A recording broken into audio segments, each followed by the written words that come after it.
Good morning. My name is Beth Chronister, and it is the morning of October 11th, 2020, and we are beginning here our service at University Unitarian Church on this very much Seattle fall morning. I am here with my good colleague, John Luopa, our accompanist, Dwight Beckmeyer, and we are joined this morning also by a clarinet player, Sean Osborne, and of course we have our faithful and scrappy tech crew, Byron and David, this morning. Welcome into University Unitarian Church. I have two quick invitations to extend to you for this upcoming week. Tonight, this afternoon actually, at 5 p.m., members of the racial justice team will be gathered outside of the church building to stand in vigil with Black Lives Matter and to remember the names of Black people who have been killed by the police in the last years, and particularly those who have been killed more recently, to recall their names. I'd also like to invite you to this week's Coming Vespers. It is a collaboration on Wednesday evening at 7 p.m. on Zoom with the UU The Vote team, and we'll be talking about resilience and election season and beyond. And I do hope that you will come join that gathering and be built back up to go forward. Welcome to University Unitarian Church. Welcome to worship this morning.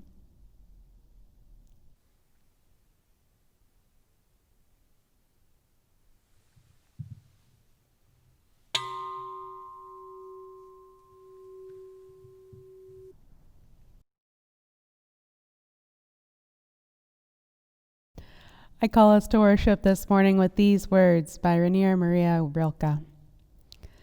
Listen, I live my life in widening circles that reach out across the world. I may not complete this last one, but I give myself to it.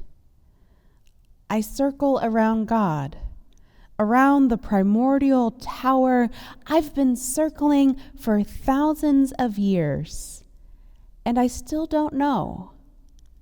Am I a falcon, a storm, or a great song? Welcome to University Unitarian Church. Welcome to worship. Would you please join me now in singing our doxology?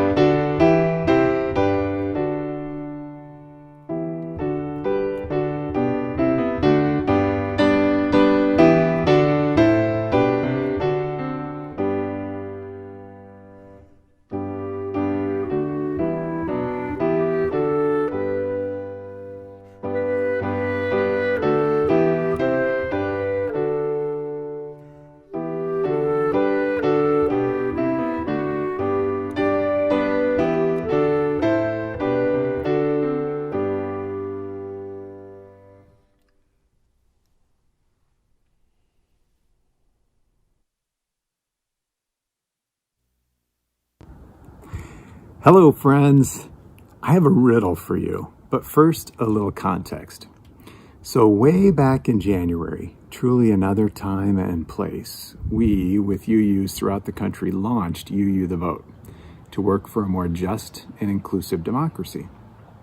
We would combat voter suppression, inspire, register, and mobilize voters.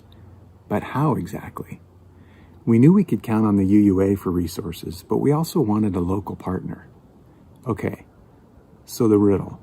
What do you get when you combine a commitment to a more just democracy, a university professor brimming with civics knowledge, a diverse staff of young people eager to lead us to a better future, a pool of volunteers ready to act on their values of anti-racism and every voice in person matters, and a whole lot of positive mojo? Answer? Common Power, who has turned out to be just the local partner that we were looking for to help us amplify our own democracy efforts.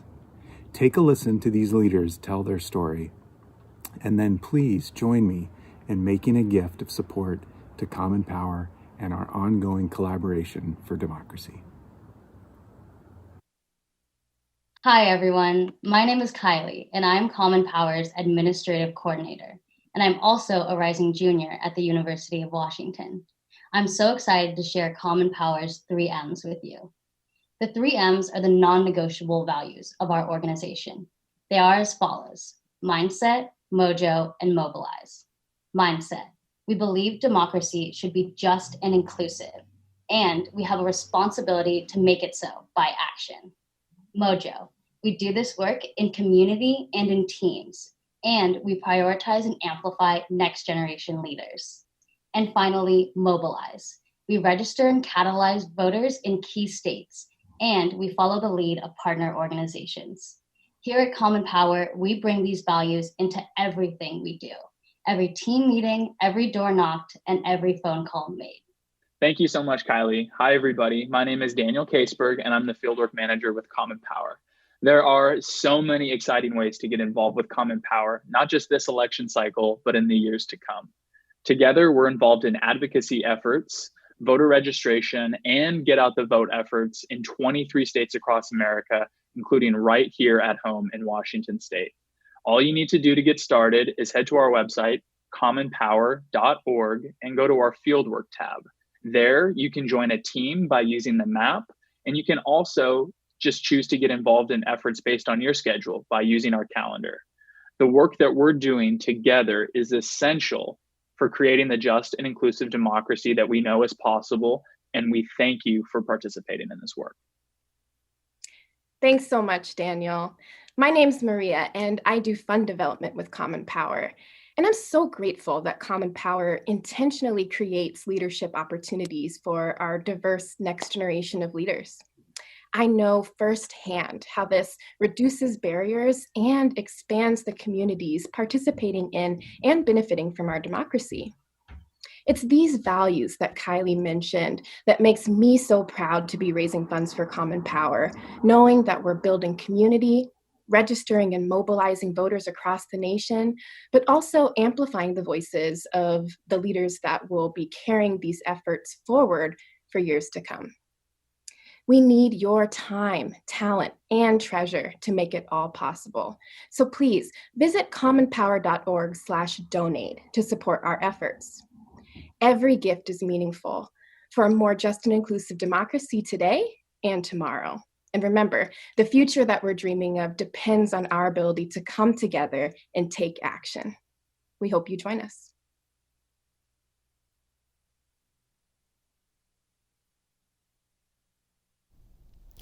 Would you please join now in singing hymn number 347, Gather the Spirit.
On the second Sunday of each month, we offer our donation, our offering in support of an organization with whom we share values and for whom they live those values out in the world. As you heard this morning from Steve and from members of Common Power, today we're going to be collecting the offering and giving it as a gift to Common Power in support of their work that they're doing across the whole country. A number of members of UUC have been involved with Common Power, not only in this last 6 months, but actually for the last couple of years. And I really encourage you to think of this as a twofold invitation: to give of treasure, but as you heard, to also give of your time and talent. If you are looking for ways to get involved, would you please join me now in saying the words we say each week for our offering? This church is a community of ourselves. Its energy and resources are our energy and resources. Its wealth is what we share. When we contribute to the life of this community, we affirm our lives within it. Would you please join me now in the spirit of prayer and of meditation? And on this morning, I share with you a prayer for the heart. And so if you feel comfortable doing so, I invite you to get in touch with your heart, feeling the beat in the pulse,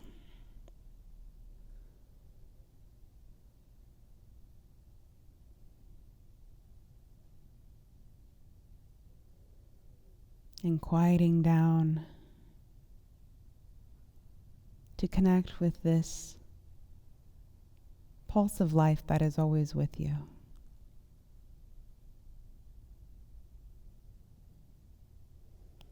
Heart. Precious heart.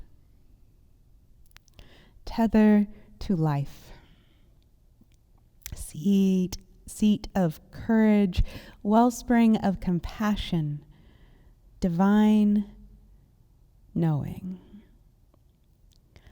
Hearts beating, pumping in rhythmic time, move the body and revive the spirit.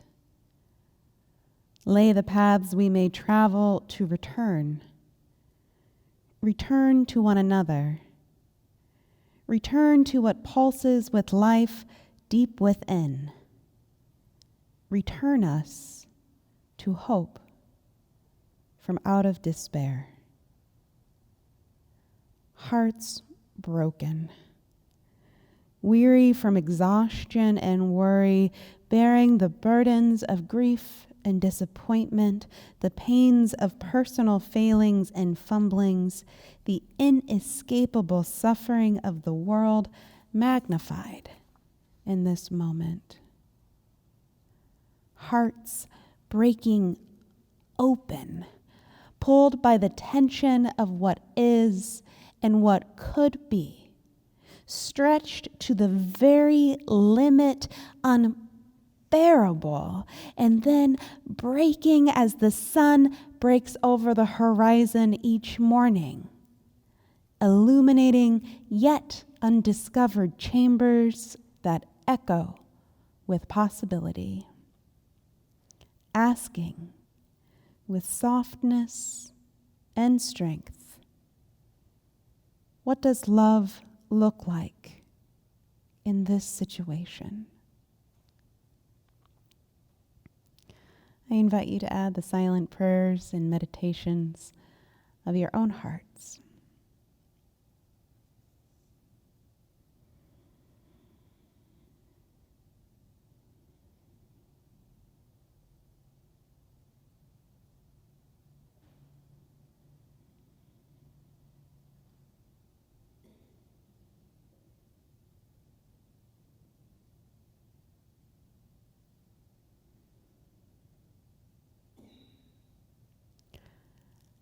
I close with these words from Mahatma Gandhi. Prayer is not asking. It's a longing of the soul. It's a daily admission of one's weaknesses. It's better in prayer to have a heart without words than words without a heart. Blessed be, and amen.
Good morning, dear friends.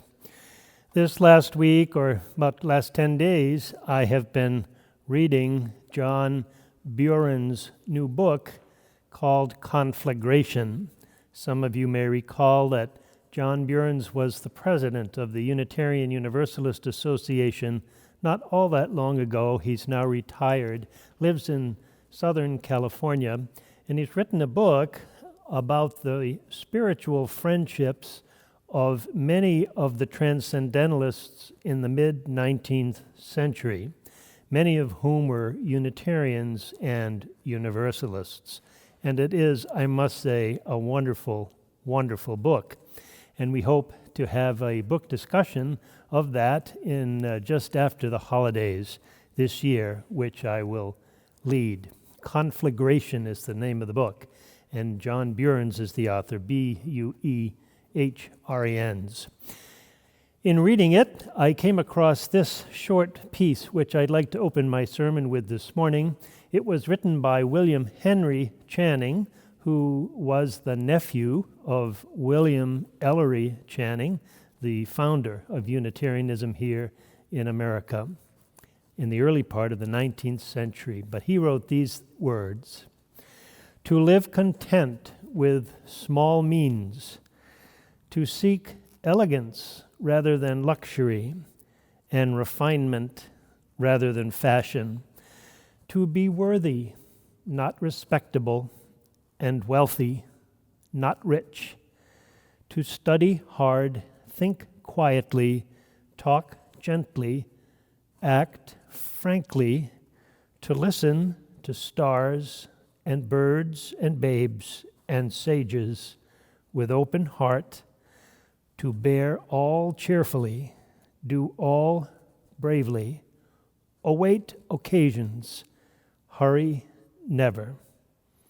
In a word, to let the spiritual, unbidden and unconscious, grow up through the common. This is to be my symphony." It's a wonderful, wonderful synopsis of that transcendentalism, optimistic point of view that so many of those of our forebears had in that time. To let the spiritual grow up through the common, that is to be my symphony. And as a symphony, you know, it requires a great deal of patience and organization and practice and coming together. We are, each of us, born unique human beings, absolutely unique. Never anyone like you, never anyone like me. At the end of this past week, my family is celebrating the 1-month birthday of our first grandchild, Wyatt. He was 1 month old last Friday, and tonight is his birthday party.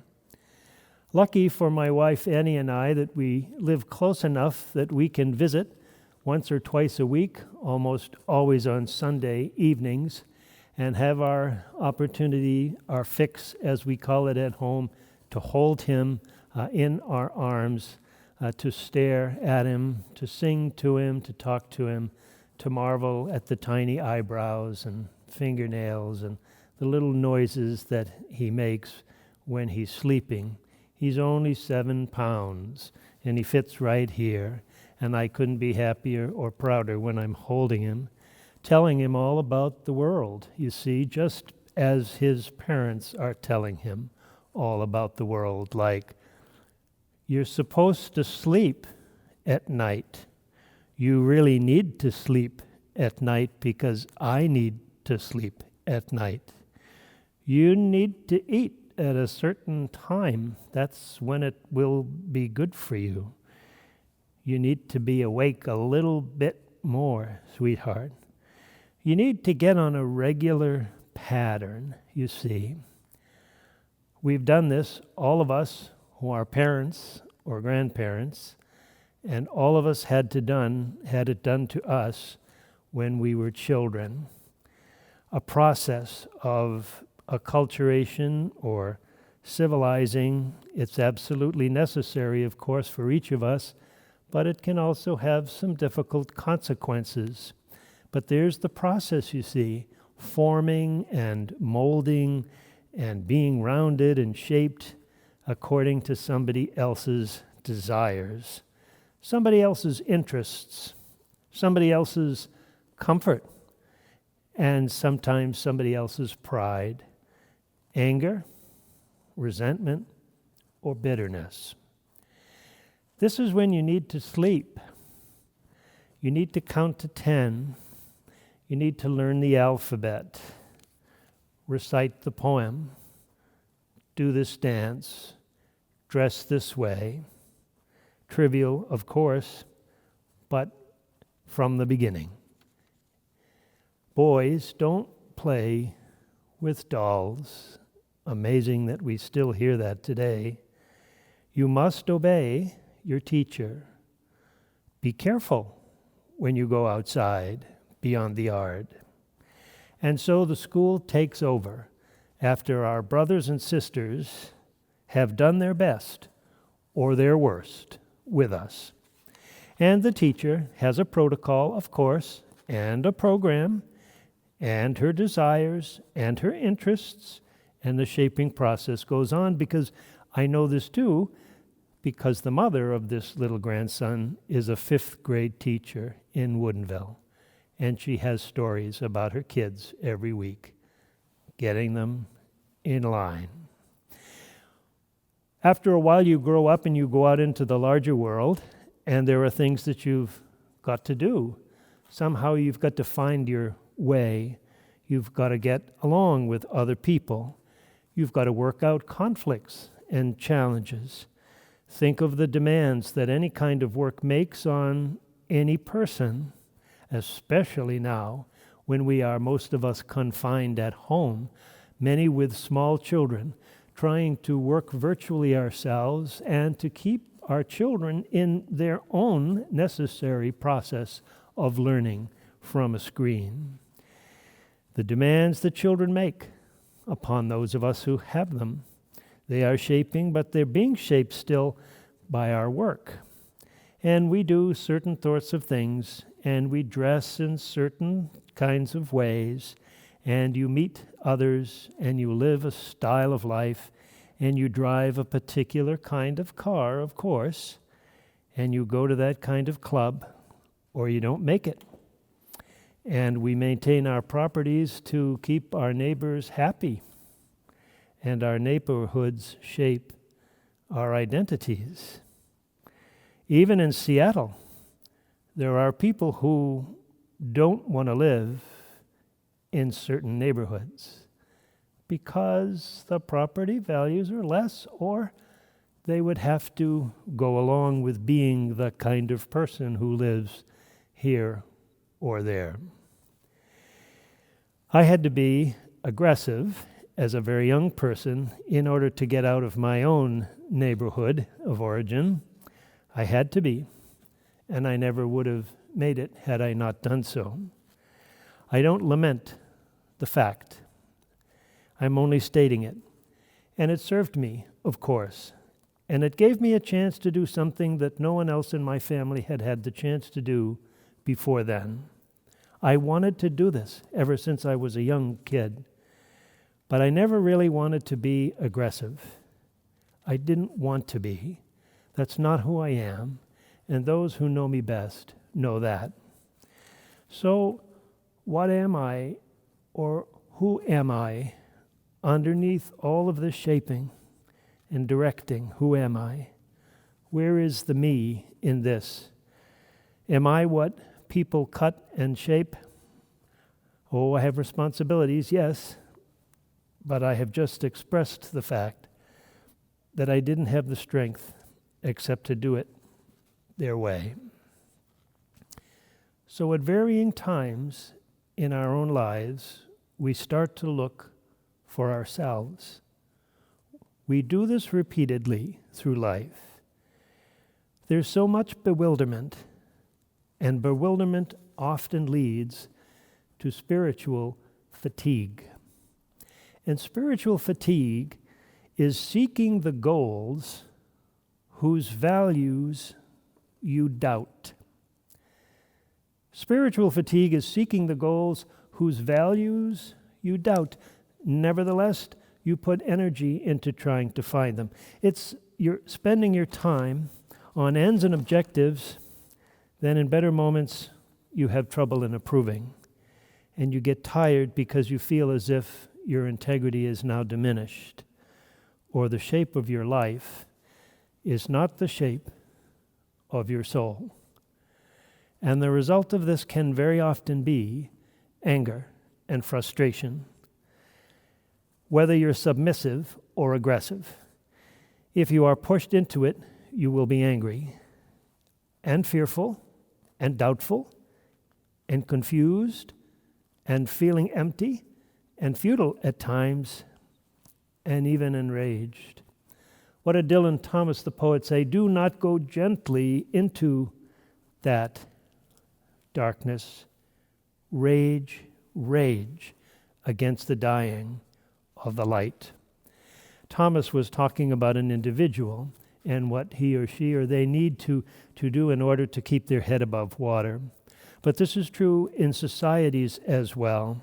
In the 1920s, the German philosopher Max Scheler wrote a book called Ressentiment, Resentment, in which he studied societies to see that there can be an accumulative effect among many people of resentment against the social order in which they live. They are denied certain economic opportunities to advance, opportunities to have a happy life where they feel oppressed and persecuted. They need someone to blame, and they also need a savior. And we see this happening today in the United States and in many parts of the world, where there are large disaffected populations of people who are angry at the life that they feel forced to live, and they need to blame someone, and they need to find someone who says to them, I am your Savior. I will save you from this. I will make America great again. That's on the social, on the communal, on the macro level. But I'm talking to today, and probably even more so, on the micro level, on the individual level. How do you find and preserve that self you are? How do you get to it? And when do you find it, that you of yours? So what I'm going to do today is I'm going to talk a little bit more specifically about what I would call internal housekeeping. If you're looking for external housekeeping, maybe next week, but today it's internal housekeeping. I have a couple of things to suggest to you this morning that might help you deal with these kinds of pressures. You know, we're too apt to get too elevated sometimes about religious matters, or the soul or the spirit, when we mention of them as something transcendent and very far away, and actually it's not any of that at all. What I'm talking about resides within you, in your better self, in your stronger self, in your most integrated self. And there are some small ways in which you can tend to that in the moments and days ahead. William James, the American psychiatrist, had a beautiful expression. He called it the small change of self-indulgence. That's the first way that I would suggest to you. Small change, not big money, small change, self-indulgence. A very important way amidst all the pressures of our lives, in the midst of all the confusions, in the midst of these unrelenting things that wish to press us down. You just need to find some way to get psychic relief and to indulge yourself. That little voice inside of you is crying out for something other than what you've got. And you need to do something very simple, basic even, just for yourself. Perhaps you just need to say, no, I don't care how big the problem is, but I just need to take a tiny break from it right now. There is such urgency on all of us to correct the many injustices and evils with which we live today, and we must continue to work on those things. But we cannot drive ourselves into the ground because then we defeat our purpose, you see. You need just to take a tiny little thing and indulge yourself with it. Just a little bit of time for you. A book can do it for me. This week I was reading to get ready for a couple of meetings that I had to go to, and I assigned myself 1 hour to look through 3 books that I needed to consult. And 3 hours later, I got out of the chair, having looked at about 10 books. And my first impulse, good Calvinist that I was to punish myself for going over by 2 hours. What a terrible thing for me to do. And yet I felt so great and so wonderful after having read much longer than I had expected. Small change, self-indulgence. I got to the meetings. Everything was fine. Let your imagination run. Play with worry and concern and responsibilities that you have for other people. Go out and take a long walk, not in those momentary moments of sunshine here in Seattle. Go and take a walk in the rain. Wear good clothing. Walk slowly. Pay attention to what you're seeing. Let the cool raindrops come down the back of your neck and into your shirt. Be grateful and awake. Indulge in a tiny extravagance. There's lots of crazy spending that goes on today, and some of us get so burdened with the futility and meaninglessness of life that we just go off and spend recklessly and ridiculously. And those of you who grew up really poor know how tempting it is, if you find $100 in your pocket, to just go out there and spend it. You get a little money, and you're so tired of scraping and grubbing that you throw a party, and you become extravagant. It's a relief of the spirit. It's a protest. It's a recognition. It's paying homage.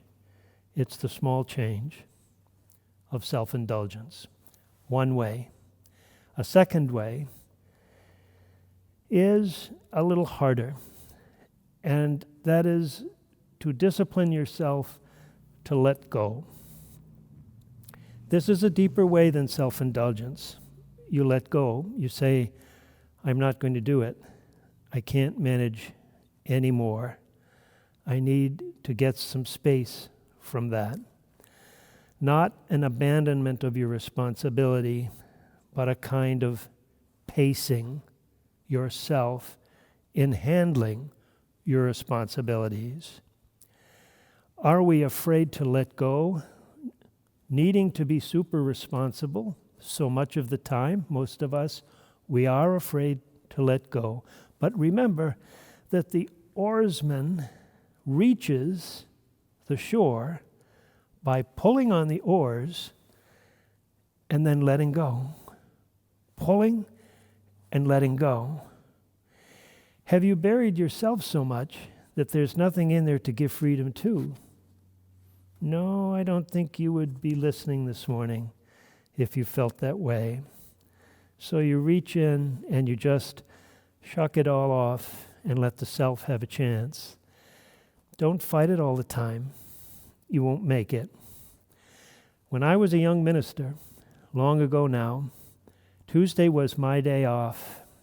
I could count on the fact that I would wake up every Tuesday morning with so debilitating a migraine headache that I would have to spend the whole day in bed. And it wasn't until Wednesday morning, when I awakened, that the headache was gone and I could go back to work.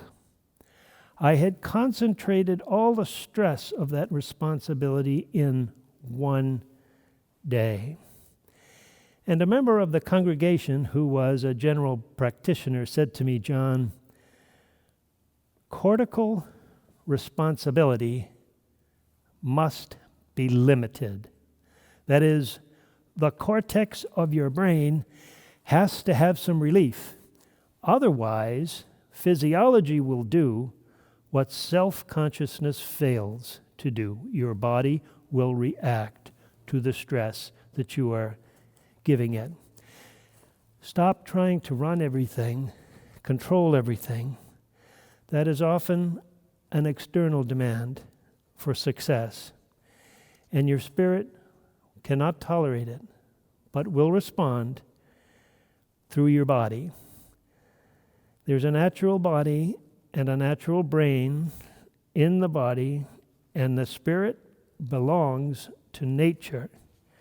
And nature has its ways that are too old to count. They come down through you and me, and they're there. And they are, thank goodness, a kind of self-righting mechanism. If you let go, if you stop driving, if you release your demands to run it your way and do what you're supposed to do every day, you might find life opening up in your veins and in your heart and in your mind. I grew up in a family where we had a maiden aunt, the great aunt of my sister, of my grandfather. She would always say to us, "I am the great aunt." And she always said, "Give God a chance to blossom in you." That language may not speak to you in that idiom, but what she is saying there is, give those creative energies an opportunity to take root in you and to grow in you and to let the Spirit grow up, out, through the common. Well, those are two ways, the small change of self-indulgence and the capacity to let go. Harder to do the second, I think, than the first. But a third way to nourish that you of yours is the most important, I think. And it is the slow, patient, persistent cultivation of your spirit. Troublesome word, the cultivation of your integrity, of the balance you are able to maintain between thinking and feeling, body and spirit. It is seeking and discovering the true destiny and proportions of yourself, and that to the degree you are able to find some of it, you will find your soul and you will find your genuine uniqueness. How good a game of tennis can you play if you practice once a month? How well can you learn how to use a computer if you only read the manual but never touch the keyboard? How well can you play the piano if you never practice? How good a musician can you be? If you wish to gain any satisfaction with anything, you have to pay your dues. You have to practice, and you have to work at it.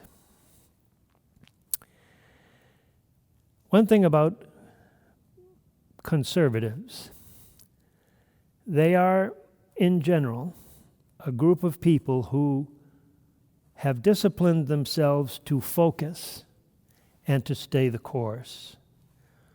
And what we will see soon in the nominations and voting on the Supreme Court appointee is the culmination of 40 years of discipline, focus, attention, unwavering attention to getting a certain goal accomplished.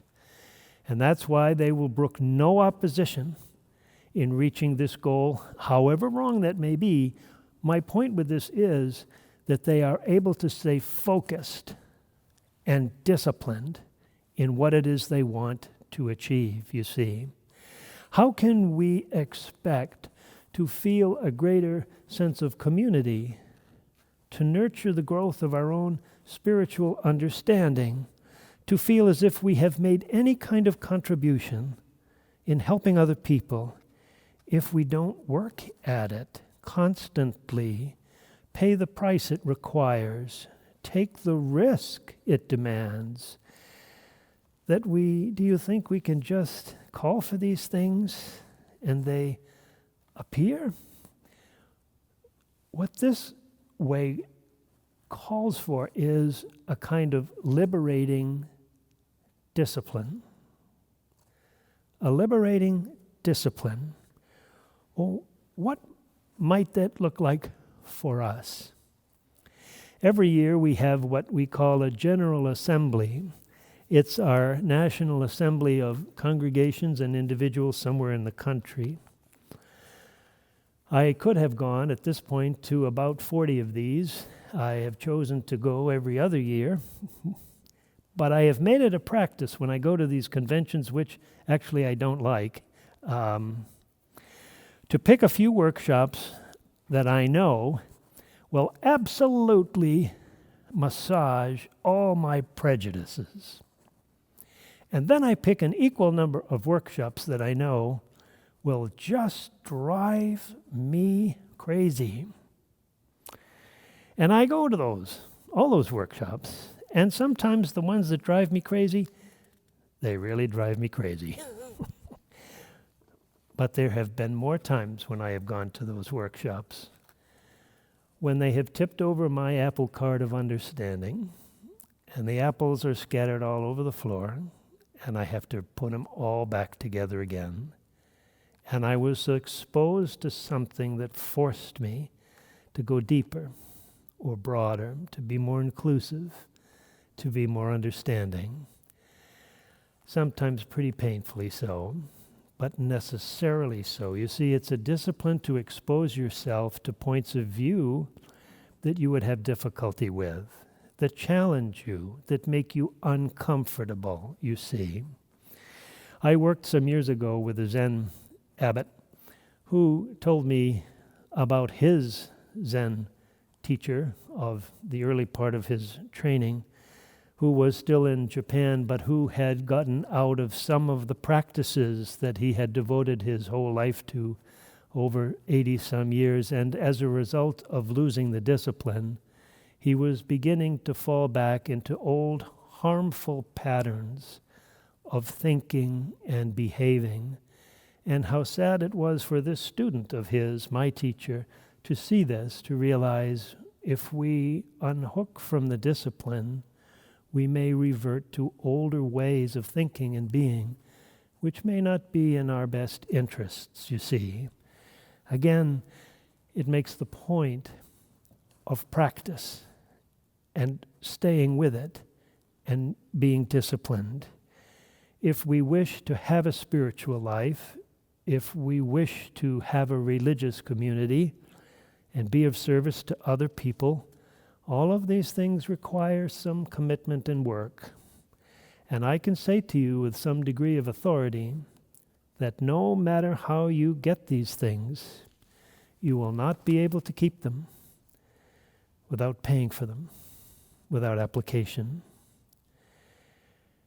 In our way, our Unitarian Universalist way here, we promote a slow and persistent quest, searching for new values and new meanings, new ways of serving, new senses of personal worth and dignity, new understandings of the uniqueness of the human beings each of us are, and we encourage each other to live knowing some of the uniqueness and glory and wonder that resides in you, and in you, and in you, and in me. And I believe that that is why many of us have the discipline of coming together regularly, mostly on a Sunday morning now. We come seeking some treasure. We come here at all ages, in different places along our spiritual paths. We come sometimes feeling pretty futile and useless and used and abused and lost and stupid, involved in walking down paths we really don't want to walk down at all. But we come to explore and to feel and to be quiet and to look and to listen and to catch a vibration, to be reminded to hold on. Tandeyaka, who is an African-American UU theologian, said in a podcast I heard only 2 weeks ago, she said, we come together on Sundays to measure our lives in love. For me, it was a breathtaking description of why we come together as fellow seekers. I often say to myself, it's Sunday morning. I love Sunday morning. I love being with you. I love being in this place. Even with an empty chapel, I see your faces. So many of you sit in the same places over years that I know where you sit. I know where you sit. I know where you sit. I see your faces. And even if I am quietly alone with my own thoughts and my dreams and my prayers, I know that you have them too. And that you have other questions and other thoughts and other dreams. And my heart and my mind and my soul has found a freedom here I have found nowhere else. Our lives are full of challenges, and we need places where we find solace and strength. Sometimes we are full of joy, and we need some place to express that gratitude. I think I've told you probably 1,000 times the story of members in a former congregation. He, a psychiatrist, Jewish by birth, claiming to be an atheist, the birth of the first son. He comes into the meeting house that day with his wife and this little guy holding him in his arms, and he says to me with tears streaming down his cheeks, I am so happy and so grateful. I just need to be somewhere to say thank you for this little gift. And after an hour, we leave and we go back to the world and carry again all the mechanics that life places on us. But I hope we leave with some understanding and some appreciation of yourself and ourselves and of the divine spirit that resides in you, your great, great gift. Let us have the spiritual grow up through the common things of our lives. Let that be our symphony. Let us be both the conductor and the musician and the listener. So may it be. Have a good week. Amen. Our closing hymn this morning is a familiar one, Spirit of Life. We're going to sing it 2 times, Spirit of Life.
to live content with small means, to seek elegance rather than luxury and refinement rather than fashion, to be worthy, not respectable, and wealthy, not rich, to study hard, think quietly, talk gently, act frankly, to listen to stars, birds, babes, and sages with open heart, to bear all cheerfully, do all bravely, await occasions, hurry never.